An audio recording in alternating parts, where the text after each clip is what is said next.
Mario spin-offs. One of the most fun experiences you could have with a group of friends. But every single one of these games faces you with a very tough question. Which Mario character do you want to play as today? Usually the options are mostly the same, but sometimes it gets really weird. Sometimes your favorite character isn't even in the damn game, so you're stuck with having to play as the Bee from Mario Galaxy. So there are some odd character picks sometimes, right? But what even defines a good character pick for a Mario spin-off? What defines a good roster for a Mario spin-off? Probably something that has both everyone you'd expect, as well as some fun, unique choices, just to give the game a little more flavor. But the thing that makes this interesting is that some characters that you'd expect in a new Mario spin-off now have only existed for about half the series' runtime. There was a point where they didn't exist, someone was there before them, and they were eventually replaced. And there are some characters that were introduced in these games, but then were forgotten. They never really got the chance to become a full part of the Mario cast. We're gonna learn about all of it. Let's see the Mario cast evolve together from the very beginning. I'm even gonna calculate the percentage of how many games these characters have appeared in, so we really know who Nintendo likes more. And then we'll figure out what really makes a good Mario spin-off roster. Objectively. I guess. The first game I consider to be valid for this list is NES Open Tournament Golf. With Mario rocking the Star-Spangled Banner on his chest, even in the Japanese version, nobody could escape Mario's love for the bald eagle. This game really did change the industry. It's super bare bones because it's an NES game, but this is what I'd consider our first roster to look at. And let me tell you, this shit is sad. Not much to work with, but again, we're on the NES, there's not much to do. But there are some more Mario characters that appear in the game that just aren't playable, but we do see them. Peach, Daisy, Donkey Kong, Toad, all the usual guys. If they had more space in the cartridge, I'd definitely assume these guys would have been playable, even all the way back in '91. We had a pretty decent cast of characters already. But then we also get introduced to some new Mario characters. Characters you play against. The other people I mentioned don't even play golf in the game. But these guys here are going toe-to-toe against Mario. And you won't believe it, Bill, Tony, Mark, and Steve. Now these are some forgotten characters. They actually have sprites in the game, they play golf. And these are some pretty cool ass dudes, and I'm kind of upset that Steve specifically didn't get to be a future mainstay. It's just peak design, dude. It makes it even better that he was designed specifically for the North American audience. And he's just some cowboy dude. Like, this is the most creative thing they could think of for a cool American character design. And you know what? I think they did a good job. I'm a hard Steve fan. These characters would sadly never appear again. The closest that they got were these two, who appeared in a volume of the Mario manga, but besides that, they got left to die. And I'm gonna say my bad for rambling about that. I'm going to strictly stick to just playable characters from now on. But I just couldn't not talk about that. I think it's unbelievable that these guys were so close to just being a part of the Mario cast. But now let's talk about the actual Mario cast in Super Mario Kart. A year later, we now have 16 bits to work with. That's a lot of bits. This is a real character roster. Mario, Luigi, Peach, Yoshi, Bowser, Donkey Kong Jr., Koopa Troopa, and Toad. This game has a lot of personality. From the intro, the artwork, this is a Mario game. And each character really represents that, I feel. The last one was a Mario game too, but I feel like this is our first example of something that immediately feels like a Mario game. It has that energy that we're used to from a Mario spin-off. The other one was just kind of golf. In this game, they were like getting wasted, drinking and shit. They weren't just driving, they were Mario driving. Nintendo now has the technology to show their characters have personality, and that's going to be super important for forming a memorable cast. Pretty much everyone here is relevant today, except for the monkey. I still don't know what's happened to him, he's probably dead at this point. Or he's Fedora Kong, that's still yet to be confirmed. But for everyone else, I'd say this checks out. I'd argue Koopa is a little less important than like Wario, but Wario doesn't exist yet, so good job, Nintendo. So the next game I have on here, Tetris Attack. Now I know it doesn't say Mario in the title, it's a Yoshi themed game, but I included it anyway. And I honestly did just because it has some fire playable characters, which is kind of the whole point of this. So looking at the roster, we got stuff we could expect here. Yoshi, Bowser, Lakitu and Kamek are also here. These are pretty common Mario characters so far, but then we get the good stuff. Poochie, this dope looking dog from the Yoshi series. I don't know if I'd call him niche, you probably know who Poochie is, but he definitely hasn't appeared in too many games. But recently he became a playable driver in Mario Kart Tour. I think he's a fun pick personally, even in a newer game like Tour. This is my kind of weird pick I'd give for a Mario spin-off. Next here, we got Froggy. This frog had a major appearance in Yoshi's Island where he vores this Yoshi here, and then Yoshi has to battle his uvula. That's about it, to be honest. That's all this frog has done pretty much. He's apparently a frog pirate, which is a pretty funny name. But this dude just downs shit. Even for his render in this game, he is comiendo. I like this character pick too, actually. Check this dude out right here. Gargantua Blar. This character design is still widely regarded as one of the best in fiction, period. He's just a big blarg from Yoshi's Island, and he makes you know that with his famous quote he says in this game. I am a blarg, Gargantua Blarg. Now next on our list, Raphael the Raven. This is just a raven who got big because of Chemic's magic. I don't like this dude's feet. Bumpty. This character is incredible. I unironically wish he was in more of these games. I love him to death. He is so goddamn cool looking. If you don't believe me, well, check it out, dude. Bumpty required so much of the SNES's RAM to run that he couldn't even be playable in the Game Boy version of the game. That's how cool he is. My name is Bumpty, and I live in the cold world. Everyone says I'm cute, but I really wish they'd say I'm cool. Oh fuck, I spilled Pepsi! God, I love him. For the others we got in this game, we got Flying Wiggler, sure. Lungefish, kinda gross. Hookbill the Koopa, needs meds. Naval Piranha, actually pretty cool, I won't lie. So overall, this is unorthodox as hell. You would never see a roster like this again in a modern day Mario game, but that doesn't mean it's bad. I actually kinda like this overall. I wouldn't want these characters every day, but every once in a while, it's fun. Let's move on to something that's a little more normal though. For the Virtual Boy, Mario's Tennis. We have 7 characters in this game: Mario, Luigi, Peach, Yoshi, Toad, Koopa, and Donkey Kong Jr. yet again. It's extremely similar to Super Mario Kart, but there's some interesting things to note from this, I think. The fact that Koopa was chosen over Bowser I think is super strange, and it's even stranger that he probably wouldn't even have been the 8th character in this game, because there's evidence in the game's files to prove that Birdo was planned as the 8th. I don't know, it gives me the impression that Nintendo at this point of time really thought that these two were more important than Bowser, which is a crazy thought to me personally. But that's all I gotta say about this game, to be honest. Mario Kart 64. Now we're into a new era of Nintendo. We now for the first time have a playable Wario and Donkey Kong. We finally dropped the Donkey Kong Jr. and Koopa Troopa behavior, and for good. Again, this dude is deceased now. Koopa is fine though, he's just a less consistent pick. But there's not too much to talk about here really. Mario Land 2 introduced Wario, so we have him here now. Donkey Kong Country was a real man's game, so he's here now. And that's about it. Everyone else we've seen before. I did want to mention this though. In the early stages of development, Donkey Kong wasn't in this game at all. It was actually Chemic. So this could have been the roster we ended up with for this game. And let's be real, this roster is definitely worse. Give me back my ape. Mario Party had the same core, but had to cut down the roster size a bit. Each character in Mario Kart 64 was pretty much a sprite anyway. In this game though, they have full-on models for everything. So we're down to these 6. Toad and Bowser were the ones who got the axe. But not fully, they're pretty heavily featured in the game, they're just not playable. So far, it's been pretty consistent. There have been new characters introduced, the main ones that got replaced are DK Jr. and Koopa, but other than that, most of them have stayed. So it's been kinda normal up until now. But this is where it gets not normal, and honestly kinda convoluted. Alright, Mario goal for the N64, right?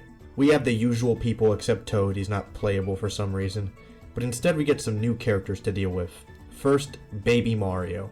This is probably the most normal new pick in this game, but still honestly weird in itself.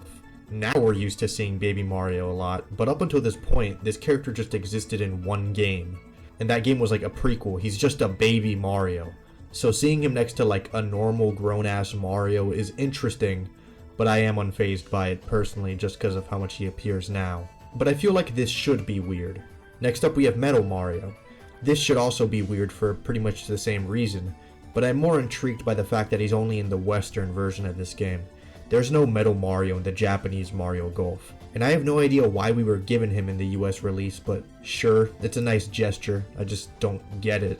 I don't really think he's too important here though, I just kind of think of him as a bonus. But the rest of the characters in this game are just not Mario characters. When you boot up this game and watch the intro, first you see Mario and Peach, but then who the hell is Plum?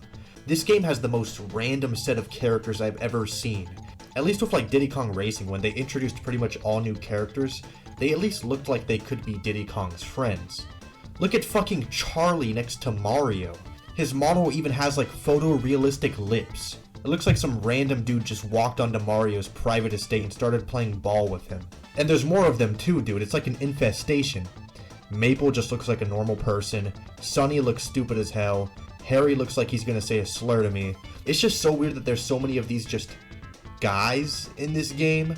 It's literally half the roster. It's just a random group of people I found at midnight while walking to Denny's. None of them appear again ever. There's literally nothing to these characters. The one who got the most attention was Plum, because she at least got to be a trophy in Melee. But that's it. When your peak after your first game is being a trophy in Melee, you know you've fallen off. This whole roster is kind of ridiculous. In another timeline, these characters could have like been in Mario Party next. For example, Waluigi started off as just a character in Mario Tennis, and we'll get to that, but that was his first game. He was a nobody before that. One of these dumbasses could have been our Waluigi. And there's actually more of these freaks. Let's talk about the Game Boy Color version of this game. This game only has 3 playable Mario characters. Mario, Luigi, and Wario. The rest are just people. Grace, Tiny, Genius. This dude's name is Putz. Like golf. These are golf professionals. Just take a look at Joe. That is a champion stance. Azalea, Sherry. Guess what this character's name is? I'll give you a second. His name is Kid. They spent 4 seconds naming him. And you might have thought I was crazy for spending time talking about Steve earlier. I'm honestly surprised they didn't bring him back. He would have fit in perfectly with these characters, and he honestly would have been a fucking highlight too. Steve is still raw. But I will give it up. These 4 are solely cool for the reason that you can transfer them to the N64 version and have them be playable in that game. So the Game Boy version is kinda like an RPG. You can play as these characters in the story mode, level them up on the Game Boy version, and then bring them onto your actual N64 to play with your friends. And they will actually keep the same kind of stats they had on the Game Boy version. I think that's hella cool actually. But this just makes the roster look hilarious now. There are now less actual Mario characters than just people. And as much as I'm shitting on them though, their existence entertains me immensely. These characters just don't make sense, and I think that's why I love them actually. So what about Mario Party 2? It only came out a few months after Mario Golf. Is Harry playable? No. Remember, we live in the cold world. This roster is the exact same as Mario Party 1.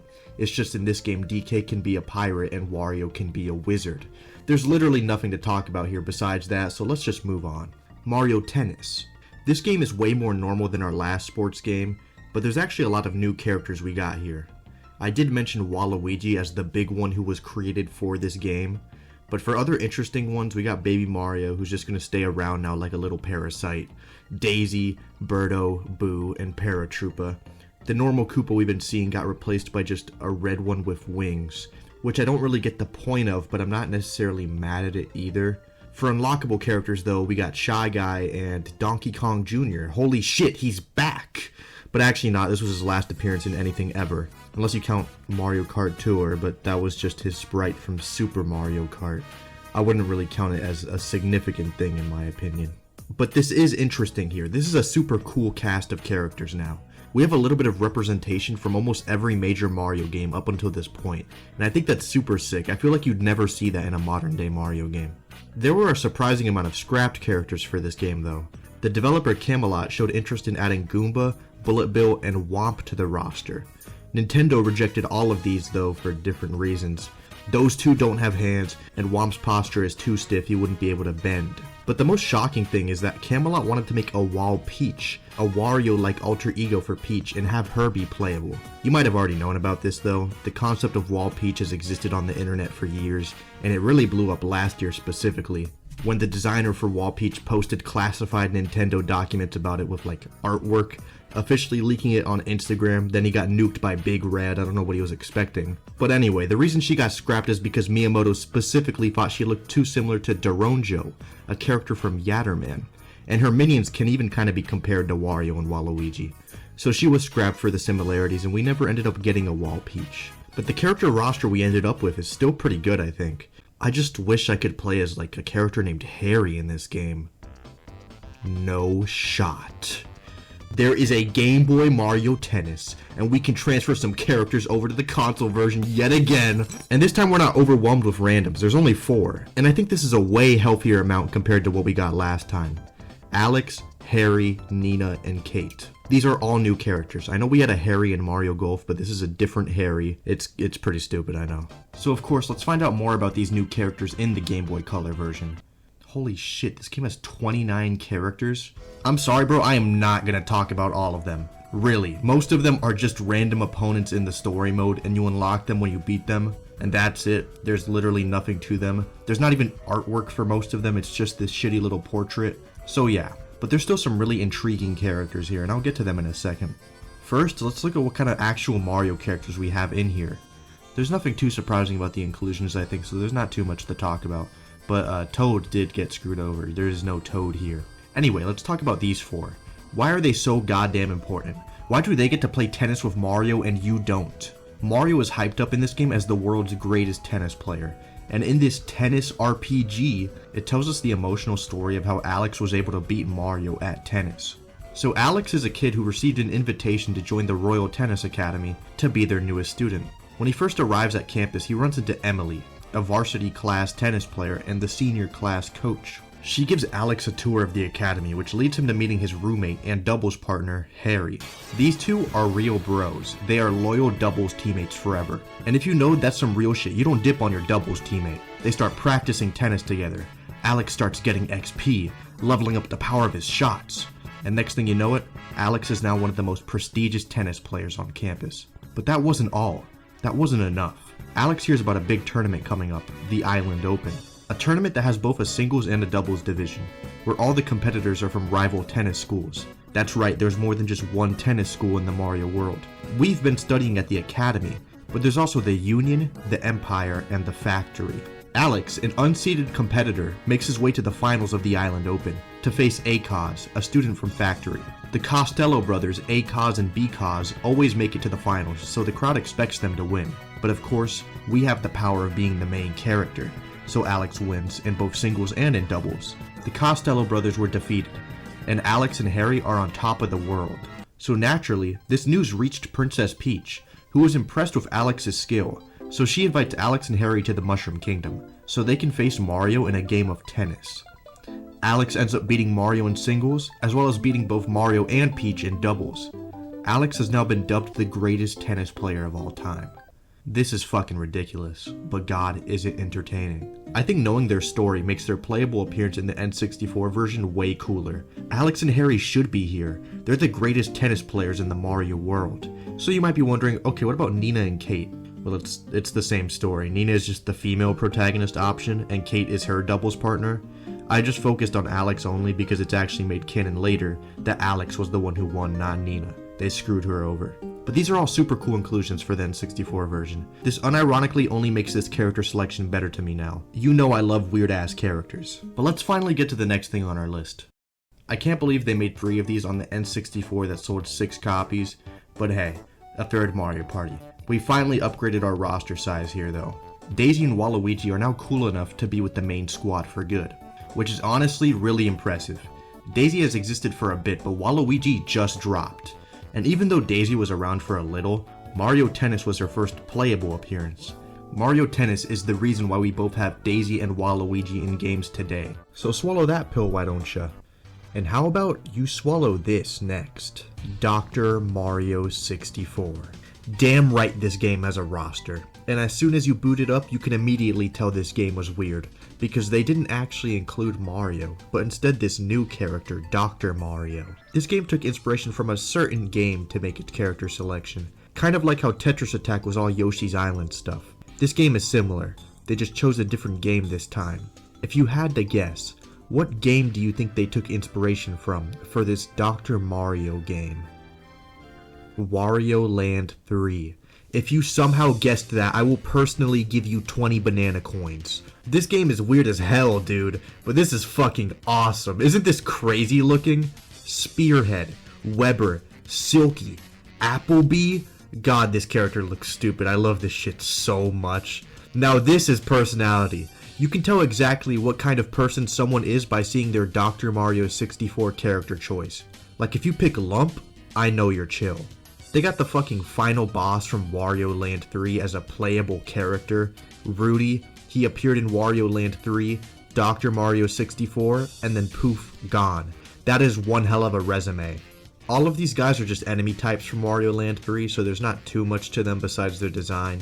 But this old man here, Mad Scienstein, is a deep cut. He appeared in Wario Land 3, sure, but before that he was actually from a completely different game, The Frog for Whom the Bell Tolls. You may or may not have heard of this game, it's a Japan-only RPG, but you probably know the game through this assist trophy in Smash Bros. Either way, this character is from that game, but then he got brought to Wario Land 3 and 4 and then here. And quoted from the official Mario wiki, despite being around 90 years of age, he demonstrates strong sexual interests. I went to the source out of curiosity, and I shouldn't have went to the source. Anyway, forgetting about that forever, we have 2 unlockable characters here, and they are definitely worth talking about. So in the game's story mode, Wario tries to steal Dr. Mario's drugs, and then illegally sell them for a profit. But then, the creep actually steals the vitamins instead, leading to a chase. The ending reveals that Scienstein stole the vitamins under Rudy's order because Rudy had a cold and wanted to get healthy again. Dr. Mario cures him, and Wario beats up the old man. There's also a Wario campaign too, but it's way too similar. The ending's just slightly different. But if you don't lose in a single stage, the last stage changes. In the Wario campaign, your final opponent becomes Metal Dr. Mario. Holy shit. And once you beat him, you unlock him. In the Doc campaign, your final opponent becomes Vampire Wario, and you can unlock him too. This is incredible now. There is an official game where I can cure illnesses as Vampire Wario. More people need to play this game, dude. I'm trying to see random events run this, please. I need to see people's character choices in this game. So what could we possibly even have next? Yeah, it doesn't even look like a Mario game, I know. But it is. This was a Game Boy Color game that could use an adapter to connect to the internet. You could then play this game online with other players and even unlock certain characters and courses. The characters you could get from the internet are Mario, Peach, Yoshi, and Foreman Spike, the guy from Wrecking Crew, or the Mario movie if you don't know what a Wrecking Crew is, I guess. But that's one hell of an inclusion, there's not even a Luigi here. But let's talk about our protagonists. We now have Ken, Napple, Thread, and Lisa. I actually do kind of like how Ken looks though, I won't lie, it's a cool design. I feel like there's not too much to talk about though. They do have descriptions from a Nintendo website, but it boils down to 3 of them are children, and 1 is a college student, and they all really love golf. Let's move on to the interesting characters in this game though, the unlockables. First, 4 of the characters from the last Mario Golf return. We have Kid, Grace, Tiny, and Genius. I think these were good ones to bring back. They have new renders too. I like this one here of Tiny cutting this tree. It's pretty sick that they're back actually. They weren't just forgotten instantly. But we also have some new faces here.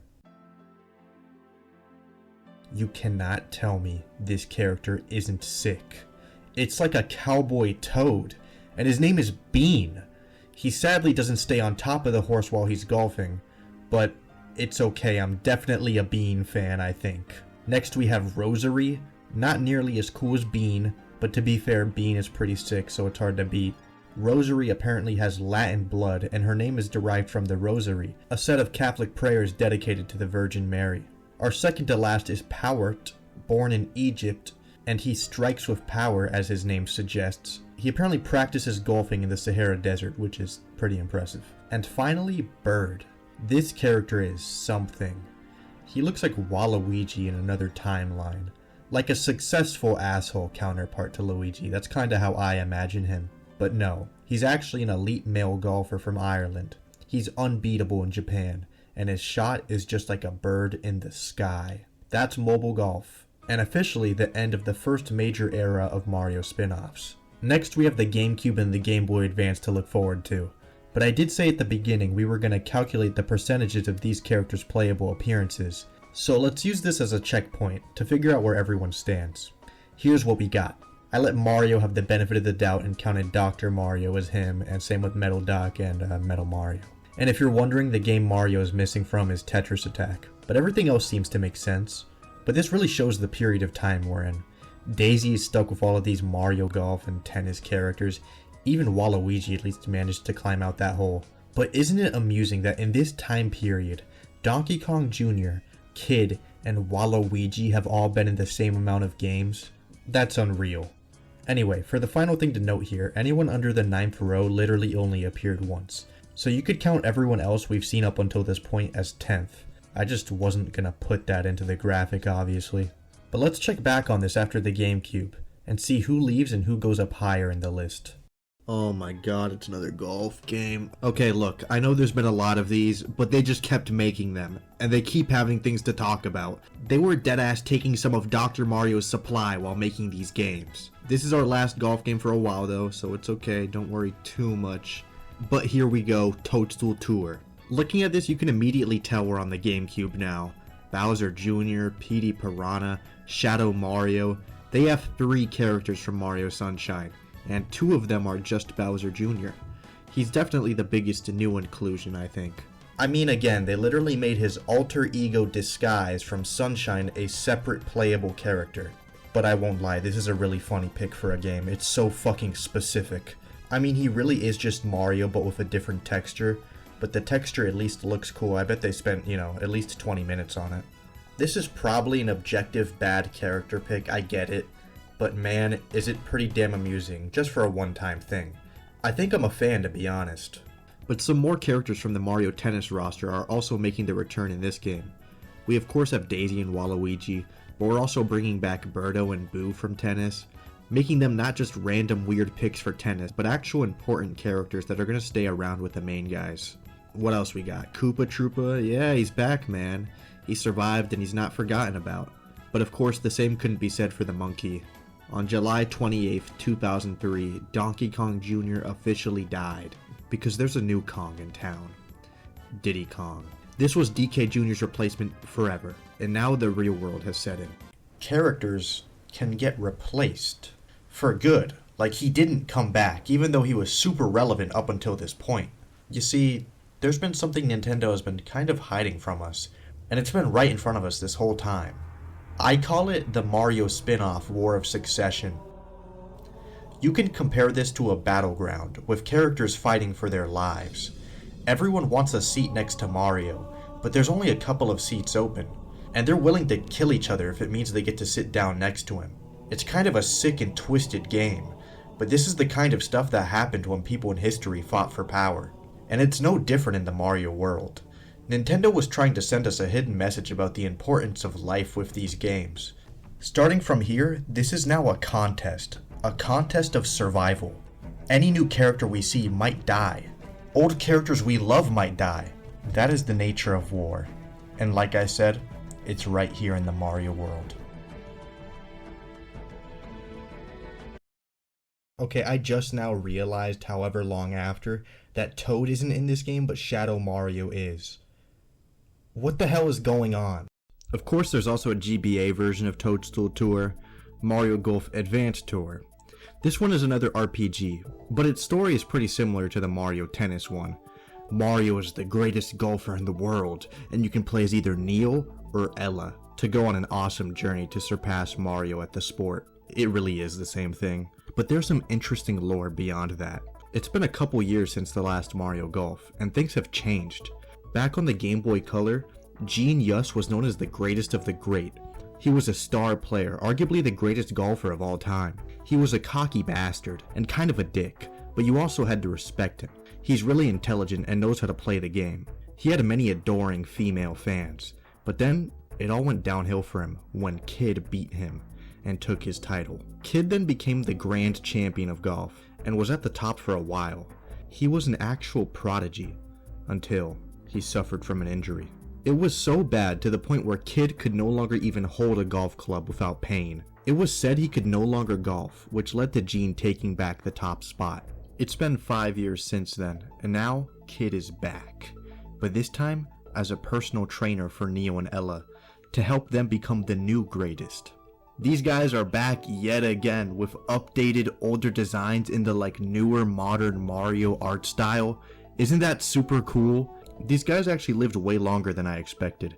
At this point, I'd argue they're pretty important characters. Not only are Kid and Jean back either, we have more. And they all look great in this new GameCube style, dude. Grace looks really cool, Sherry does too, Joe looks super sick, this dumbass Putz is back, dude. Tiny looks dope as hell, he's awesome, bro. He even has a voice now if you want to hear it, check it out. And the last one returning is Azalea, but to be honest, she just looks exactly like Daisy now, and it's pretty disappointing, I'm not gonna lie. But this is all super cool to me personally. They look completely different, older. They did these characters so much justice. Those are all the playable characters in the game too. But of course we got some of the Mario squad here. We're just missing Toad and Daisy, the rest you could expect. And of course you can transfer Neo and Ella to Toadstool Tour on the GameCube and play as them in that game too. I feel like you might be surprised on how relevant these guys really were in this era. But obviously it had to end, they're no longer around today. They've gone from hitting hole-in-ones to being a hole in the ground. This is where they died. And it's honestly a little sad. These characters grew on me a lot over time, but it had to end. Mario Kart Double Dash. This is a big deal now. We have 20 characters in a single home console game. They're expanding on the cast a lot now, and it's super cool to see. We don't have as many limitations on this new console. We should have more options to pick from. We now have a baby Luigi to go along with our baby Mario. 2 parasites are better than 1. We brought in another GameCube character, King Boo, who comes from Luigi's Mansion. And a completely new character made for this game, Toadette, a female counterpart to Toad. I don't know how many people actually know Toadette is from this game. I feel like people just assume she's always existed, but nope, she came from Double Dash. Everyone here feels really important. Nobody got left behind, really. It's just all the old stuff and really neat new stuff. This is an amazing character selection for 2003. Double Dash, Tennis, and Toadstool Tour. Within the span of 3 games, we have doubled the size of the Mario cast, and everything is looking really great. Let's take a look at Mario Party again, and see how that's holding up. I'm actually gonna bunch most of the GameCube ones together here, all of them except 7. This technically isn't release order, there's games that came out between these, but it's just gonna make this whole process smoother. Up until now it's mattered, which is why I put you in Golf Hell for a little while, but for this it really doesn't matter too much, and you'll see why. So Mario Party 4, I'm skipping. This is just Mario Party 3 again. I'm obviously gonna count it for our little ranking thing, but there's clearly nothing new to talk about here. So let's go straight into Mario Party 5, something actually worth talking about. This is interesting. Donkey Kong got kicked out for some weird reason. He now has the Bowser treatment where he runs the DK space on the board. But still, that's kind of fucked up, man. He didn't deserve that. What did bro do? So who took his place? Toad. That's fine. Toad should be in these games. He really didn't get to before because he was stuck as being the host of the Mario Party games. But now he's retired. He wants to have some fun and be playable. I think he 100% deserves this. But we have 2 more new characters in this game. First, Boo. Is it just me or is this strange? Boo is 100% an important character in the Mario series, but is he this important to be playable over characters like this? I'm not mad at it, it's just confusing, I think. But the last character is the definition of confusing. Koopa Kid. I remember the first time I saw this character when I was a child. I was just intrigued. I never saw this dude before, and then randomly I saw him one day at a friend's house, and he's like a big deal, you can play as him, and then I never saw him again. And today, I think I still feel kinda the same. He's so weird. He comes from Mario Party 1 as an NPC, and since then he's actually been in every Mario Party consistently. So Mario Party 5 gave Koopa Kid a big break and made him playable. Now me, as a fan of niche things, I think this is pretty awesome. He's a fun inclusion, but isn't this also just stupid? Koopa Kid was created before Bowser Jr. He was the first prototype of a mini Bowser helping out actual Bowser. But by the time this game was released, Bowser Jr. had already been made playable in games. So aren't we already in the process of killing off Koopa Kid, even though he's just become important for the first time ever? That's just a sad existence. But it's okay. Maybe he'll stay around. Maybe he'll win the War of Succession. We don't know if he won't yet. I mean, look at this in Mario Party 6. He's still here. He's having fun. And we got a new friend for him too. Toadette. She's now an official part of the cast too. She made it out of her debut game alive. These two are gonna be best friends forever, I just know it.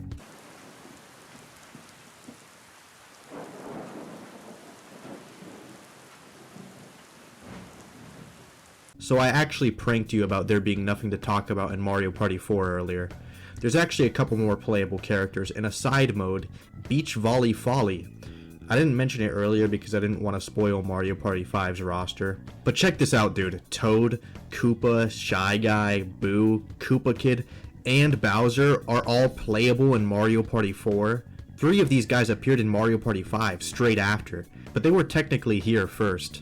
It's not like they are full-on characters in this game though, they're only playable in this single minigame, which is why I didn't want to bring it up earlier. I didn't want to bring up Koopa Kid with this minigame, it just didn't feel right. But this still counts as them being playable, so I'm counting it towards our ranking. And I think it's super fun. I genuinely never knew about this until making this video either, and Mario Party 4 is at least like a top 3 Mario Party for me. I think this is super cool personally. Now let's talk Mario Party Advance. This is the most depressing Mario Party of all time. I guess they just couldn't make more characters for some reason. I mean, I guess this game is primarily single player to be honest anyway. With the amount of effort needed to even play this game with 4 people, it's probably not worth it. And that fact alone is somehow even more depressing than the character select. But I'm showing this game right now because from here on out, I am going to skip over rosters like these. I've actually already skipped Super Mario Kart for the same reason. I'm still going to count them towards our percentages. I'm just not going to mention it unless it has at least one major thing I'd like to talk about. I really don't want to keep talking about Mario and Luigi, you know what I mean? You get it. Everything up until now has had stuff I deemed interesting, but that's going to change for some of these games. Now let's head back onto the GameCube for our next sport.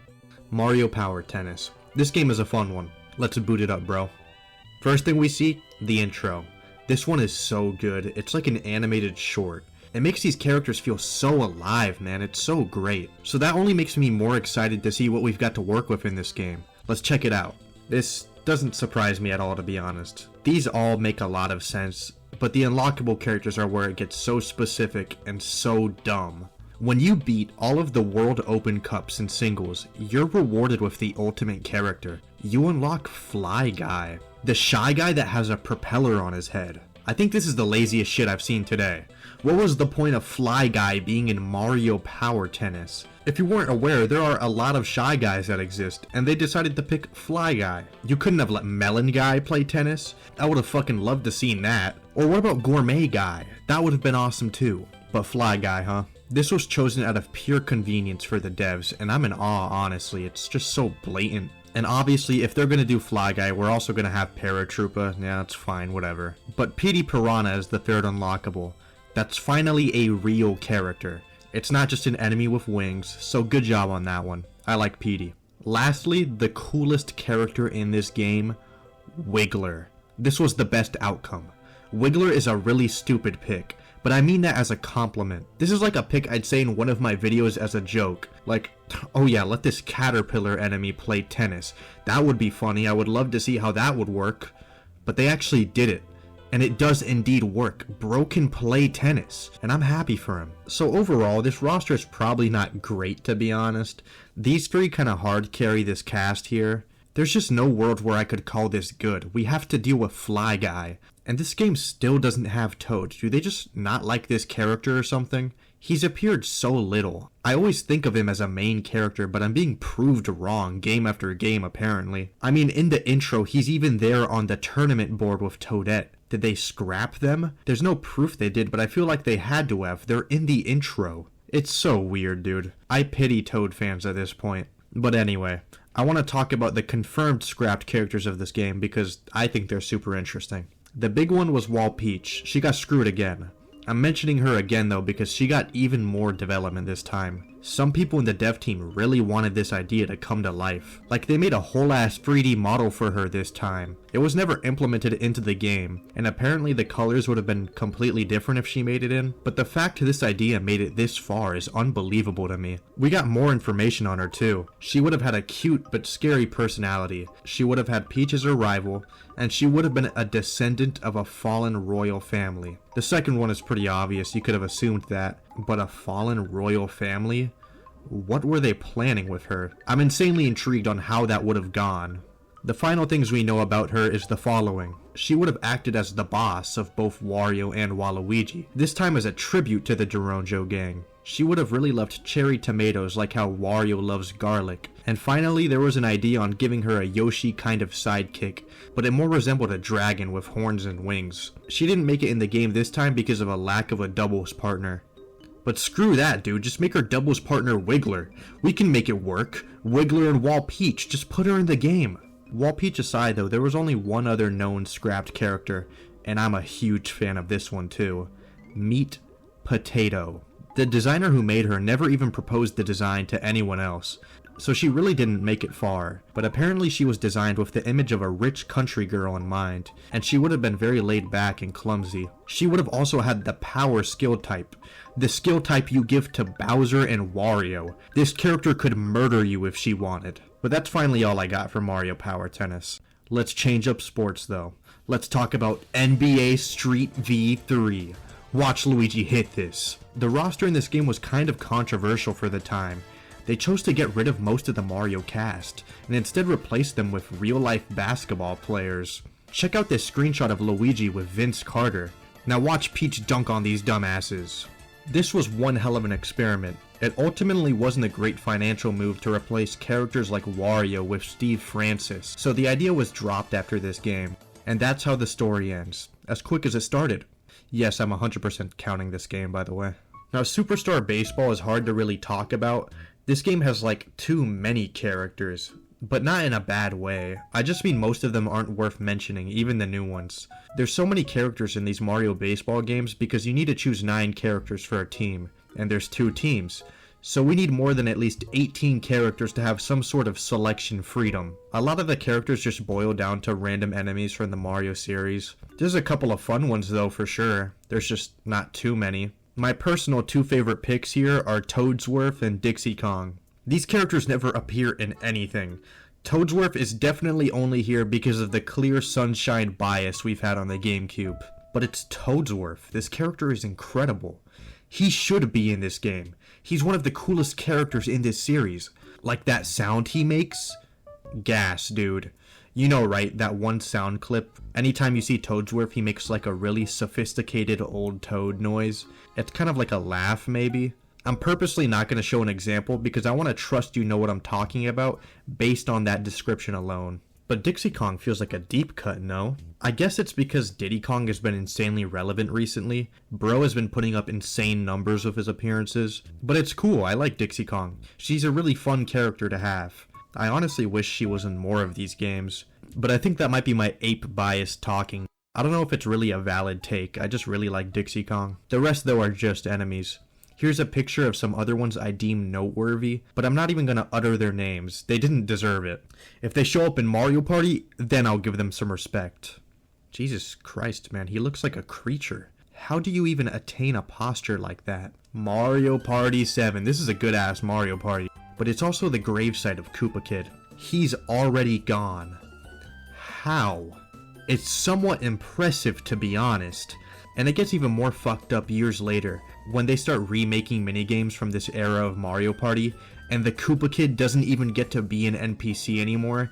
They literally retcon his existence by putting Bowser Jr. in his place. They destroyed this character. Nintendo doesn't even want you to know who Koopa Kid is. This game was before the brainwashing though, so they're NPCs in this game, but it was the start of their downfall. But now that Koopa Kid is gone from the roster, we now have 2 characters in his place, Birdo and Dry Bones. Birdo makes a lot of sense. She's definitely become a main character by now. Dry Bones though, interesting pick for sure. They took the Koopa Troopa, ripped his skin off, and put him in the game. Mario Tennis Power Tour. This is the GBA version of Power Tennis, and you might be surprised as to why I'm talking about it so late. You see, I'm still doing this all in release order. This game just came out an entire year after Power Tennis for some reason, and I'm not sure why that is. Actually, now that I say that out loud, I 100% know why. This game has 2 billion characters. They even put Chun-Li from Third Strike into this game. It isn't actually her, of course. This character's name is Mel, and she's just some random person too. She's not important at all. But this would be the second time Chun-Li appeared in official Mario media. The first time we saw her in the Mario world was this German Nintendo comic, where we see Mario tickling Chun-Li here. So this was a big return. A lot of people in the community were wondering what happened to Chun-Li after she got tickled.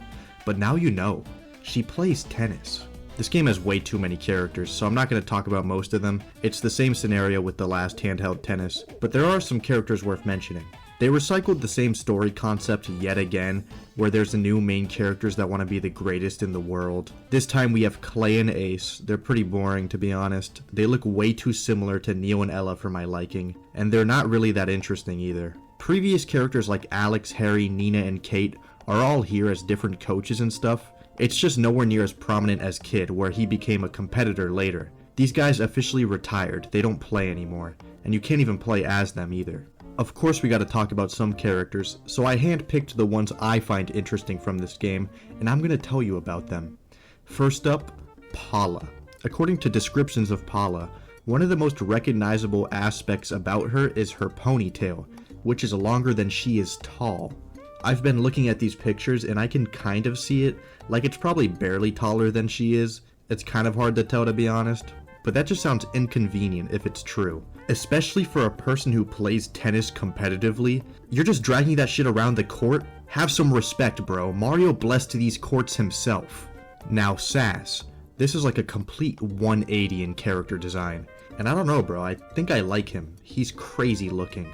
His jaw kinda has the same shape as Party Phil from Wii Party. That's all I'd like to say about this character. But if you'd like something actually cool, that's fine, I got you. Here's Willy. He kinda looks dumb at first, but hear me out. This was Clay and Ace's final opponent in the Island Open, so that makes him very skilled. And it's because he's actually A-Cause and B-Cause's younger brother. This is Willy Costello. He was trained by his older brothers to beat Clay and Ace as a form of revenge on Alex. Since they're Alex's students, the Costellos trained their own student in hopes of beating them. And I don't know what kind of hardcore training they put this kid through, because this kid is at most 9 years old and he's somehow able to do Sephiroth level special moves while on the court. It's even called the Summoner Shot. That's real talent, bro. I'm impressed. Despite how petty A and B cause sound though, Willy himself is actually seen to be pretty chill, and he's more in it to have a good time rather than to win. I'm a fan of the Costellos. I think they're one of the cooler sets of characters from Mario Tennis. The other characters in this game aren't nearly as in-depth, but I love the art style they're depicted in. I think it's so cool. We have one more game to end off the GameCube era. Let's talk about Super Mario Strikers, or Mario Smash Football if you're Italian. Meet the Super Team. If you've never played this game before, you might be super confused. They look like they should be in a Pixar movie, not Mario Smash Football. The Super Team is the final opponent in the tournament mode, and once you beat them, you can unlock them. But what are you even looking at, you might be asking? Well, these are a set of robots called Supers. Apparently Bowser made them, and all they do is play soccer. They share animations with Waluigi, and even share Waluigi's special move, but there's not too much to them besides that. They're just Bowser's soccer robots that he created, I assume, to beat Mario. And that would kind of make sense because Bowser himself doesn't actually play in this game. He just kind of shows up on the field sometimes and starts burning people alive. He's just not that good at soccer, I guess. The goalie is even a Super Team Critter, which is a cute little detail. But that wraps up the GameCube. We're getting closer and closer to the current day. So let's check how the GameCube affected our ranking. For comparison, this was our last list, and this is our current one. Boo is now objectively the most important Mario enemy as of 2005, which is kind of insane to me. The GameCube really favored him. He even passed Koopa, who's been in this since literally the beginning, which is kind of insane to me. But I feel like his time is running out. And all the new characters that first appeared on the GameCube are kinda stuck in the same place as of now. They've definitely made a name for themselves, and are 100% main characters now. But is this just a phase? Are these characters strong enough to stand the tides of time? There's only one way to find out. Since I'm absolutely forced to talk about niche games, I guess I have to talk about Mario Kart DS. Drybones and Shy Guy are back, and that's neat, but the rest are boring.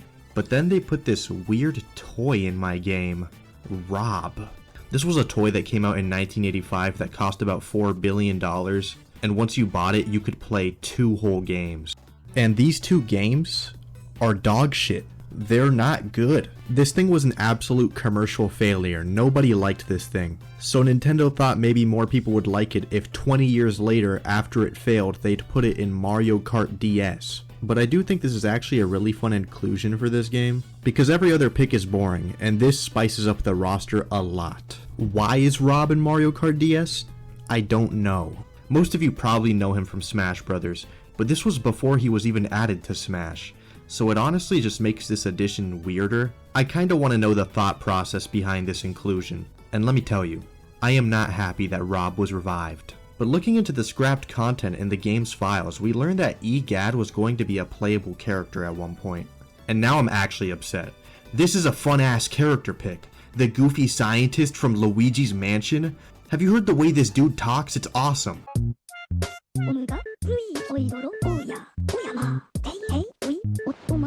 I want to play as Egad, but remember, we live in the cold world, so he was sadly scrapped. Birdo could have also been scrapped, but that one is less definitive on whether or not that's true. Mario Hoops 3-on-3. This game is a banger. Since Mario Tennis is widely known as the highest selling JRPG of all time, they decided to make a basketball spin-off, where the Mario cast play basketball with another less known JRPG, Final Fantasy. But this game also has Dixie Kong, and that immediately makes this an amazing roster. Oh shit, and Fly Guy? Okay, now this is exceptional. But of course the most interesting part is the random Final Fantasy characters, and I'm gonna be real with you, they're cool, really cool, but most of them aren't actual Final Fantasy characters. Ninja, White Mage, and Black Mage. They're all based off of different classes from Final Fantasy, but they aren't actually Final Fantasy characters. We sadly didn't get characters like Cid or Kimari, but what we got is still cool. All of their specials are insane too. They are doing way too much for playing basketball. They are actually doing entire spells on the hoop. Why did you have to summon a meteor to throw the basketball in? If you can do that, I assume you can also just levitate the ball. Why are you doing that? There's 2 more Final Fantasy characters as well, and this time they are actual characters. We got the Moogle. I've always been a big Moogle fan, so I'm down for this pick. And we also have Cactar, and this pick is fun. I like the idea of just putting random Final Fantasy enemy types as playable characters. Cactar is a good choice to represent that, but if it was my choice, I'd put in Tonberry. I want to see Tonberry dunk. Overall though, I love this game's character selection. I think it's great. Even the character selection screen itself is cool. You like drag them into this hoop to choose them. God, this game has a lot of style, bro. Good game. But we have another banger game coming up, so let's move on. Itadaki Street DS. Itadaki Street DS is actually the 7th Itadaki Street in the series. It's pretty much just Monopoly, but made by Square Enix. I know that sounds strange, but that's what it is. But in this one we had a crossover between Mario and Dragon Quest. This game is Japanese exclusive, and this entire series didn't even come to the West until Fortune Street on the Wii was released. And for the sake of not sounding like a dumbass any longer, I'm just going to call this game Fortune Street DS, because that's what it is. In Fortune Street DS, there are 11 Mario characters and 11 Dragon Quest characters available to play as. But of course, let's talk about the latter. Unlike Mario Hoops, the Dragon Quest characters are actually characters instead of just classes. When this game was released, Dragon Quest VIII was the newest, so the selection tries to have a little bit from every game so far. From Dragon Quest II, we have Pudding, or Princessa, whatever you'd want to call her. 4 has Elena and Curl, 5 has Bianca, 6 has Carver, and 8 has Yangus, Jessica, and Angelo. But the dopest pick is probably Dragon Lord, the final boss from the first game. I like his design. I'm gonna be completely real, I have no comment on literally any of these characters. I haven't played these games, but if I had to form an opinion, I think it's cool that there's representation from almost every game up until now. It feels like they did a good job. But what I care about is the slime and Platypunk. I may not be a Dragon Quest professional, but I at least know about the slime and Platypunk sauce. I think these are incredible enemies, and I know you think so too. They made a controller out of his ass. That's how good his design is. And how are you gonna tell me you don't mess with Platypunk? Phenomenal choices. I applaud you, Square Enix. That's it for the DS one, but I'm also gonna talk about the Wii one for just a sec.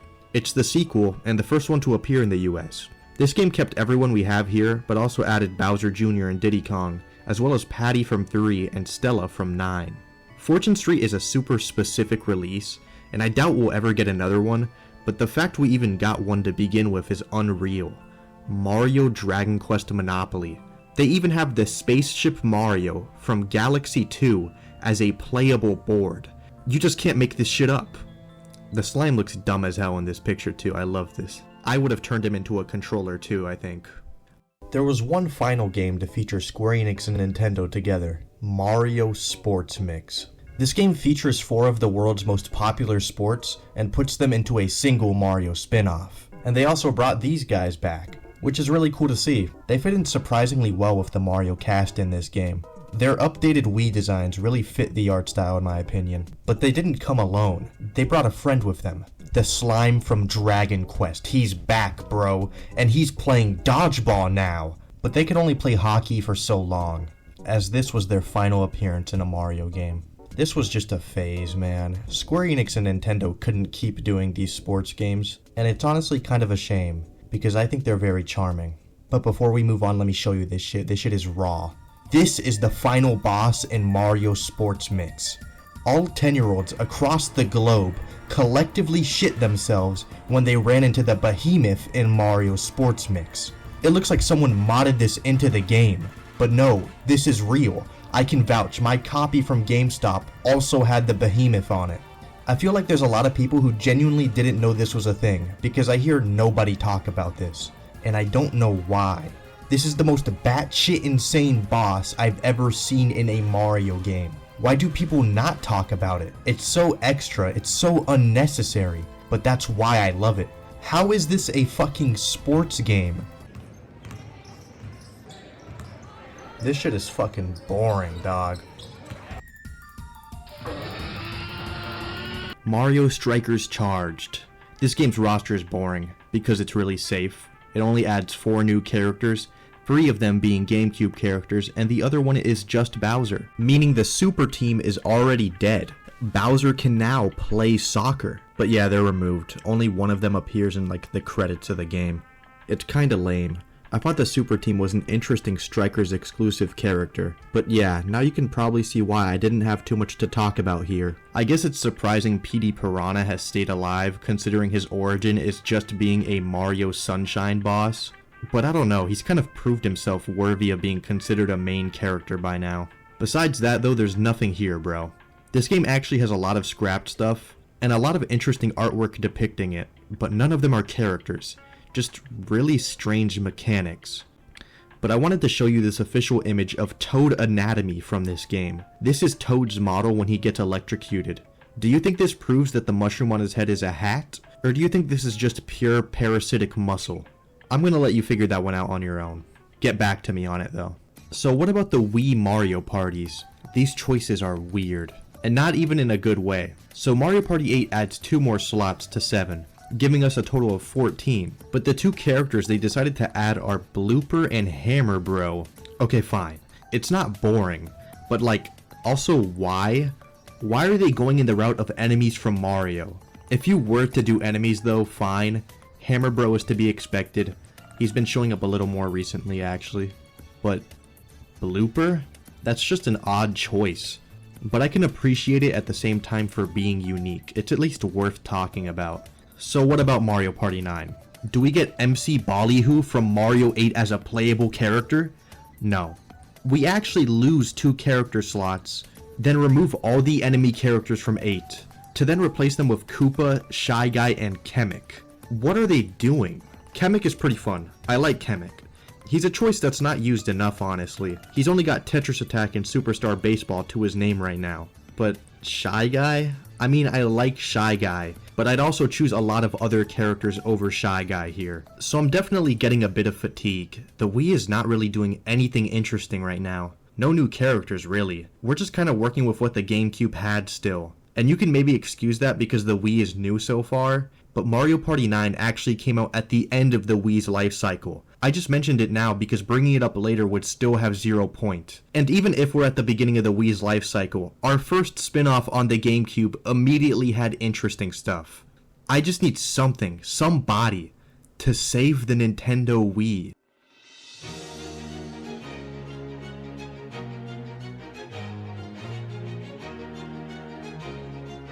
Sonic the Hedgehog. One of my favorite Mario spin-off characters. Mario and Sonic saved the gaming industry when they visited the Olympics in 2008. And now, we have shit to talk about. Sonic, Tails, Knuckles, he had a Paramount show. Amy, Blaze, Shadow, I hear he's got a movie coming out soon. Eggman, and Vector. These two specifically are phenomenal inclusions, by the way. The Sonic series has retired from making video games, no more of those. They are now officially Mario spin-off characters. There are also handheld versions of these games, but I'm not counting those because there's no difference roster-wise. But the Wii version has a surprising amount of playable characters in the game's data. Like, more than we've ever seen from any other game. It's not necessarily confirmed if they were planned to be playable in the final release, but they were all coded to be playable. So it's either they were scrapped or it was just the devs messing around. Either way, there's 18 of these guys. Donkey Kong, Shy Guy, Toad, Boo, a Bullet Bill, a Goomba, Lakitu. Okay, I don't even know how half of these would work, to be honest. I'm pretty sure there's a minigame in this game where you literally shoot a gun. Don't know how the Goomba was going to be able to pull that one off. But okay. And finally, Birdo. I mentioned her last though because the screenshots and footage with her are ridiculous. Her nose was left inverted, so she just looks like an actual demon now. This is like the same thing that happened to that one kid's copy of Smash 4, where all the characters got turned into these terrifying creatures. But of course there's also scrapped Sonic characters, and I personally think these are more interesting. The ones that are kinda boring here are Silver, Cream, Espio, Rouge, and Charmy, but then they started cooking when they said Big the Cat in Mario Olympics. Jet the Hawk from Sonic Riders is also listed in here, and that's actually a cool pick. The little rat asshole bird from Sonic Riders, that's a fun option, but most of these are kind of boring for the sole fact that it's kinda to be expected. I guess except Charmy maybe, that is just a B. But they really have the Egg Pawn as a playable character in the files. This is pretty dope. I think he should have actually made it into the final game, it's a fun pick. But if you're not a fan of Egg Pawn, I understand, but you have to be a fan of Egg Flapper. How the hell was this gonna work? There's no way he was meant to make it into the final game. Egg Flapper? Not only does he not have arms, but he's like 9 feet wide. But now I really wish Egg Flapper was in this game. But there was one more scrapped character, and he's also the coolest scrapped character. Kiki. This is a robot monkey that throws explosives at people. He first appeared in Sonic Adventure as just a random enemy, and hasn't been important since. But he was finally gonna get his big break by appearing in this game. And god, he's so cute, man. I just love monkeys, bro. Especially ones in 3D platformers. But Kiki was not the only monkey to be in a 3D platformer in the 90s. Because 2 years before Sonic Adventure even came out, there was a monkey in Super Mario 64, and his name is Yukiki. Wait, what? I think someone at Sega was fucking bit biting. They stole Nintendo's bit. They just turned Yukiki into a robot? I know Nintendo is busy hitting up Pow World right now, but I think they can take all of Sega's rings next with this one. 2 years after Mario and Sonic at the Olympic Games, we got a sequel, adding 3 fan-favorite characters to make the roster even better than before. Donkey Kong, Bowser Jr., and Robot Sonic. These guys are badass, they deserve to be in the game for sure. They also added Silver the Hedgehog. Now another 2 years later they made the London Olympic Games. This game added jack shit, there are no new characters. All they did was make the spine of the game case yellow, so now when you put it in your Wii game collection, you are permanently reminded you own this fuck-ass game. And just to prove how obnoxious this game case is, I just pulled up this video, there's a yellow case, I guarantee you it's Mario Sonic London. $20. Where the fuck is it? Oh. Mario Kart Wii. This is where we start experimenting finally. Everyone here makes sense. Nobody's really missing from the main guys. But then we get some new faces. First, the babies. Baby Mario has been around for a bit, and Baby Luigi was added in Double Dash, but they both originated from Yoshi's Island. But while developing Mario Kart Wii, they kinda decided to just start creating babies out of thin air. In 2005, Mario and Luigi Partners in Time came out, and that was Baby Peach's debut game. So we have her as a playable racer. But then I guess they felt it was weird that there wasn't a Baby Daisy, So they made a baby Daisy for Mario Kart Wii. This character never existed before this game.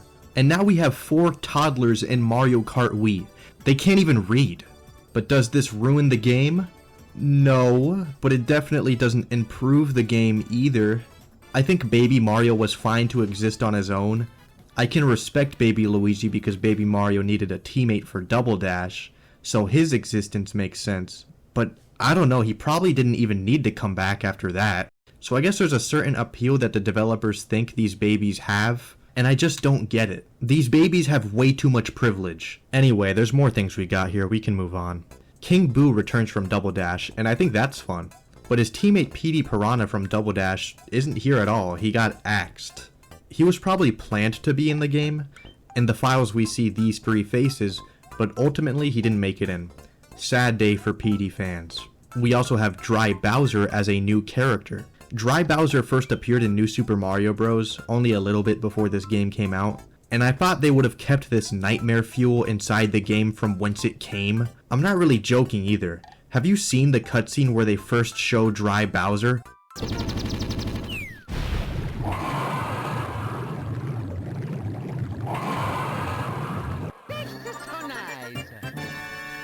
This game is for kids. That was so metal, for what? And then later in the game he fights Mario again as a skeleton and starts using his own anatomy as a weapon. I'm gonna move on because this is one hell of a tangent, but yeah, Dry Bowser is in this game, sure. We also have Funky Kong. This is so specific. By the time this game was released, Funky Kong hadn't been relevant for years. Donkey Kong as a series was kinda dead, let's be real, but the Mario Kart Wii developers know game, because this is a fire-ass choice. It doesn't make it less confusing. I don't really understand why they did this. I would have even expected Dixie Kong before Funky. But screw it, dude, this is awesome. I think everyone knows this is a thing, though. Super Mario Galaxy gave Nintendo a lot of money, and introduced a character that would change the War of Succession forever. Rosalina, a new candidate, would change the future of the entire series. She first appeared in Mario Kart Wii, where you can unlock her if you have Mario Galaxy save data. She won a single battle, and nobody took too much note of it. There have been many characters who took a seat next to Mario, only to die right after their first appearance. Everybody assumed it would be the same here. She would fade away after a game or two, and she would eventually get replaced by the next big shot. If only everybody knew how wrong they really were. I'm like 90% sure I somehow made this game. I don't remember making it, but I had to have. It wouldn't have any other explanation. For some reason, they love Donkey Kong in this game. Like, really love him. Diddy Kong, Dixie Kong, Funky Kong, Tiny Kong, King K. Rool, 4 different critters, and baby Donkey Kong from Yoshi's Island DS. Look at him, bro. He even has a bib instead of a tie. This design is genius. This is one hell of an outlier. I could never in a million years picture them doing this ever again. There's just so much good shit in this game. They even have Wiggler in this game. Kamek is here too. Toadsworth is back. The only thing this game is really missing is like Whizpig. That would have been pretty cool, I think. But now, we are finally done with the Wii era. We're gonna do our last checkpoint before we move on to the final few games. As a reminder, this is what the GameCube had for us. And this is how the Wii changed things up. It looks way more complicated, just because there are so many more characters now. But it's pretty evenly distributed at this point. The GameCube era characters have made themselves super known. They are 100% now a part of the main Mario cast. They put in the work, and it's paid off. Even characters like Hammer Bro are on here. Even though I've barely mentioned him, he's put in the work to appear in a couple of games. I just barely mentioned him because he doesn't make a huge impact in the games he's playable in. He's usually just a sidekick option. He was never too in the spotlight. Except in Mario Party 8, he definitely had the spotlight there. But everyone here has so much personality. I love the characters we have right now. But in the final generation, we're gonna run into a huge problem. Mario Kart 7 is the beginning of the end. At first, everything in this game makes sense, but then you start to think about what's missing. Where's Diddy Kong, Birdo, Bowser Jr., Petey Piranha, Waluigi? They're all gone? That's a crazy red flag already, but let's forget about that for now. Let's see what we got instead. Honey Queen from Super Mario Galaxy. This is probably the craziest Mario pick I've seen so far. Did Mario Galaxy really make them that much money? They're gonna start putting Honey Queen in games now? I'm not gonna lie, this is a hilarious choice. It was a one-time thing, that's fine.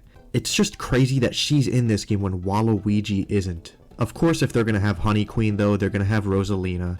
That's common sense. But then they hit me with another plot twist. Metal Mario from Mario Golf and Dr. Mario 64 has returned after being gone for 10 years. I don't know how many people were begging for Metal Mario to come back, but he is. And to be honest with you, I thought it was cool in Mario Golf. It felt like a bonus. But this feels like they had a time constraint. They just popped a royalty-free metal texture onto Mario and then gave him some dumbass voice filter. Metal Mario! But then we were also given Shy Guy and Lakitu. Interesting choices. And then Wiggler. Okay, they brought me back. Fly Guy would have been nice though. But seriously, what is this game? This isn't a niche release or anything, it's Mario Kart. It's like they pulled the characters out of a hat. And this is some Looney Tunes ass hat. Bugs Bunny was on this dev team. But let's finally return to our happy place. Tennis. It's been a while. But this is where Nintendo decided they're not going to do the RPG thing anymore. They retired the idea forever. They just knew they couldn't compete anymore. The new JRPGs were too innovative. Pokemon Go, Dragon Quest Walk, Final Fantasy 15 Fishing VR. You can't fool me. I know a fishing rod when I see one. Nice. We brought back characters that should have been in Mario Kart 7, Diddy Kong, Waluigi, Bowser Jr., but we still are missing characters like Birdo and Petey. But believe it or not, this game doesn't have Rosalina. Instead, it has Luma as a playable character. And you're not gonna believe this shit. Rosalina was intended to appear as a playable character, but was replaced by Luma due to the sheer amount of time it would take to model her character. Aren't you Mr. Nintendo? What do you mean the sheer amount of time it would take to model Rosalina? You probably don't even have to animate her walking. She just flies in games anyways. What are with these weird-ass time constraints in these games? But okay, whatever, sure Mr. Mario. Dry Bowser is also back for some reason, and Baby Peach, but they kept it to only 2 babies, which I can respect. But this game has some really weird unlockables. So this game came out on the 3DS, right? And a big thing they wanted to utilize was the camera on the console. So they put out different QR codes for different games. This game is no exception. To unlock Metal Mario, you had to scan a QR code online. Now this is the strangest unlocking criteria I've seen in a while, and they did even more too. They did something called the Yoshi Hunt, where you go to different game stores across your area and scan a QR code so you can unlock different colored Yoshis. I can't imagine how you'd look doing this, walking into a GameStop just to unlock yellow Yoshi for your 3DS Mario Tennis game, and then just leave without talking to anybody. This is embarrassing. But if you wanted to do this today, you can just Google these QR codes. They're not limited or anything. They're the same code for everyone. Which I guess makes it kinda cool as a secret unlock. But also, wow, what boring choices. Since we returned to tennis, obviously we would also return to golf. And this would be the first game to introduce us to the concept of DLC, where after the game had already been released, more characters can join in for the fun later down the line. It's an obvious win-win scenario. I get an entire game plus free characters in a couple of months. It's an awesome idea. It's an awesome idea. For the DLC, we have Toadette, Rosalina, and Nabbit. Nabbit is pretty cool. He's from Mario U, and still to this day, I don't really know what he is. He kinda just appeared one day and became a new Mario character. But he has a fun design, so I can respect him. But finally, you know I've saved the coolest for last. Gold Mario, coming from New Super Mario Bros. 2. Where when you get the gold flower, you can turn into Gold Mario. There are now a lot of Marios that are just texture swaps, and we officially live in the bad timeline, because one of our new main characters from the 3DS era is just Mario covered with different elements. Shadow Mario would have been unironically cooler than both of these. And this problem gets even worse in Mario Kart 8. Now this game is very good. It's a good Mario Kart. But if we're talking about characters, the base version of this game with no DLC is objectively bad. They have 29 characters, which is actually a lot for one of these games. But the issue is, this game is filled with complete nonsense. Baby Rosalina, the Koopalings, Pink Gold Peach?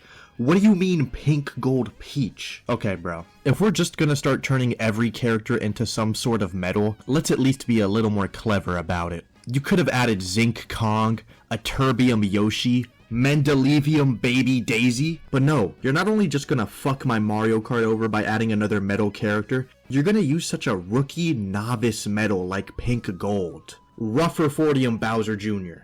All of this is just so ass, and it takes up so much of this game's character select. It's so bad we're still somehow missing a decent amount of main characters, despite 29 being a fairly big number. Characters are consistently being compromised because of our developers being lazy. Even the DLC for this game has issues. Overall, it's good. They added The Legend of Zelda and Animal Crossing to Mario Kart, which is very cute. I think they did an amazing job here. But then they snuck in Tanuki Mario and Cat Peach. And now this game is stupid again. Tanuki Mario is the 4th Mario in this game, meaning you could have a full couch co-op session of Mario Kart 8 and each still be able to play as a different version of Mario. And then Cat Peach from Super Mario 3D World? You gotta be kidding me, man. Do you want to know a fun fact about Cat Peach? The only reason Cat Peach even exists is because Shigeru Miyamoto thinks cat girls are hot. You will now never see this character the same again.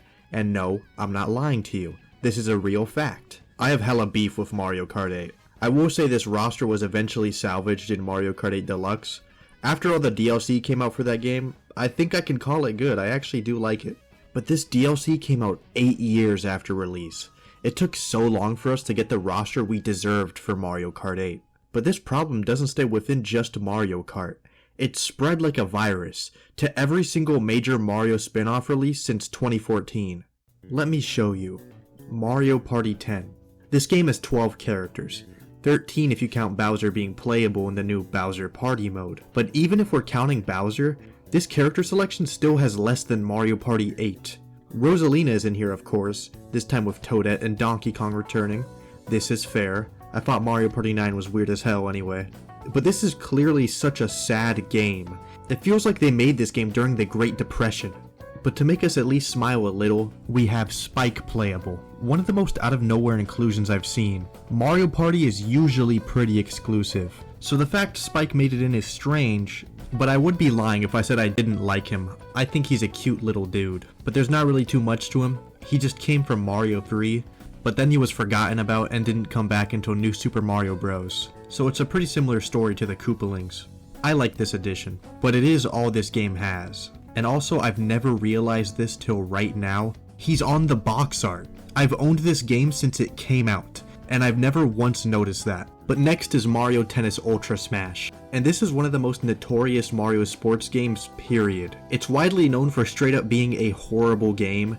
There is so little to do in this game. Entire videos have been made on why this game had to have been a social experiment. Because it's crazy an IP as big as Mario can release games in this kind of state.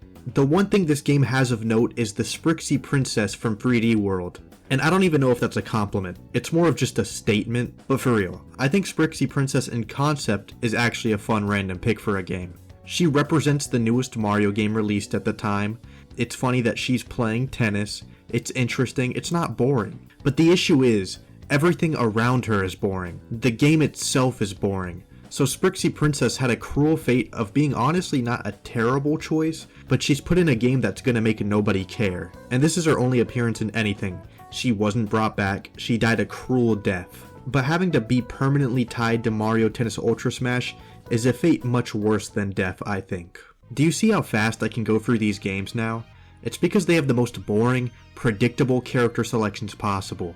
But they add like 1 or 2 really interesting additions. This formula has stayed true, all the way to this day. It's better on the Switch than the Wii U, but it's still not good. And it's honestly not really all that interesting to talk about. The process now is just release a game, have an underwhelming character select, but add more characters later down the line once the game has already been released as DLC.